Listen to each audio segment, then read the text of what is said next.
Olá meus amigos, pessoal que acompanha aqui os trabalhos do canal JP Agricultura.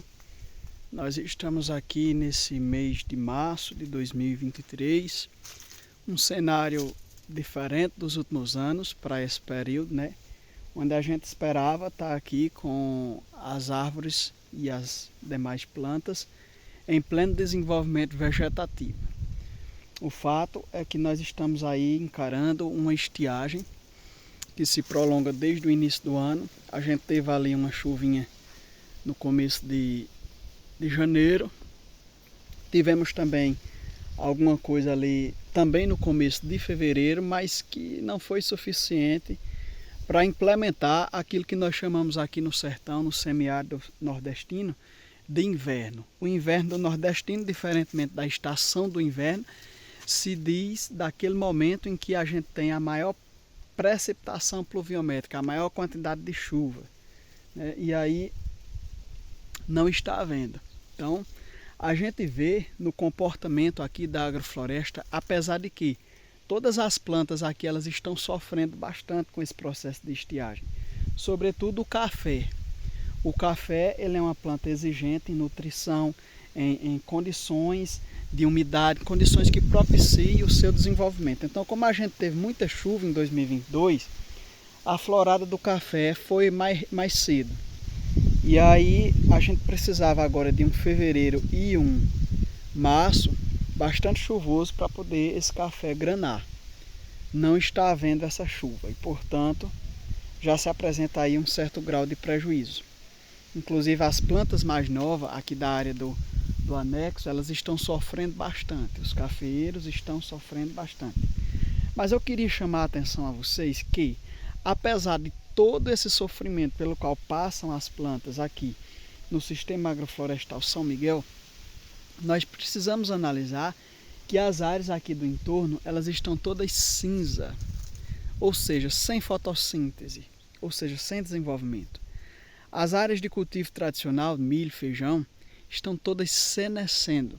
Eu mesmo tenho aqui em cima uma área, né, onde nós vamos ampliar a agrofloresta. Então esse ano estava planejada o último plantio convencional nessa área, né, e depois a gente seguia com o cultivo agroflorestal. Então eu fiz o plantio do feijão solteiro lá. E aí nós vamos ver, eu vou dar uma pausa aqui e vocês vão poder ter a oportunidade de ver como é que está a diferença entre o sistema agroflorestal em meio à estiagem e o sistema convencional. Bem, eu estou aqui na divisa entre a área de agrofloresta implantada em 2022. Repare que ainda tem muita planta verde, né, em fotossíntese, apesar da falta de chuva. Se a gente cruza aqui e chega para a área convencional, a gente tem aqui um deserto. Foi plantado feijão de arranca, solteiros, isto é, sem nenhum outro cultivo, né? Foi arado porque estava muito compactada. E o próximo passo para tornar essa área aqui uma agrofloresta seria a retirada, a colheita desse feijão. E aí a gente entrar com a prática, as metodologias agroflorestais de implantação tal qual estamos aqui.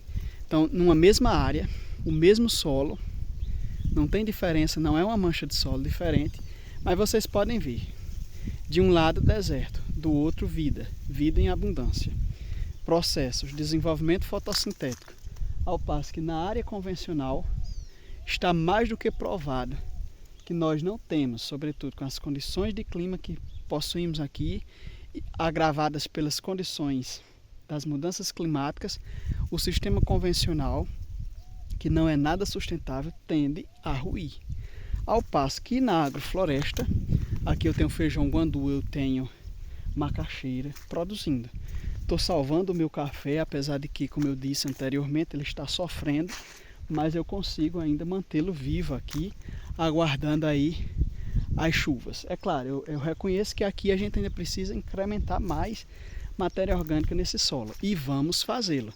No entanto, o que eu quero registrar é que, contudo, com toda deficiência, com toda defasagem e talvez até com algumas negligências de minha parte, o sistema agroflorestal ele se mostra viável para as condições climáticas do semiárido, condições essas que nós estamos propensos a passar por situações mais adversas, dado que nós estamos passando por constantes alterações atmosféricas que muitas vezes diminuem a quantidade de chuva e até geram aquilo que nós chamamos de seca aqui na nossa região. Em tudo a gente vê que a agrofloresta responde melhor a essas situações. Por isso que eu prefiro isso aqui, o verde, a sombra, trabalhar produzindo alimentos que eu sei que além de produzir alimentos eu estou cuidando de mim, estou trabalhando na sombra, cuidando do solo e estou produzindo um alimento que vai fazer bem ao meu organismo, a eu ingeri-lo, a eu passar adiante para outras pessoas consumir. É por essa e outra, ou melhor, é por essas e outras que a gente está aqui lutando e defendendo o sistema agroflorestal.